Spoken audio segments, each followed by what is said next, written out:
Hi everyone, in this video I'll show you how to find the best hotel prices using Skyscanner. Just follow these simple steps. Let's get started. First, open the Skyscanner website by typing skyscanner.com into your browser and hitting enter.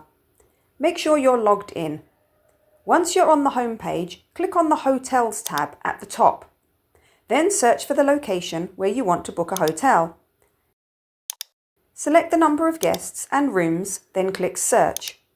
You'll now see a list of available hotels. Choose one that suits your needs. On the left sidebar, you can use filters to narrow down your search. You can filter by price, traveller reviews, hotel star rating, and room type. Now pick the hotel that works for you. And that's it. You've just learned how to find the best hotel prices using Skyscanner. If you found this video helpful, don't forget to like and subscribe. Thanks for watching, and I'll see you in the next video.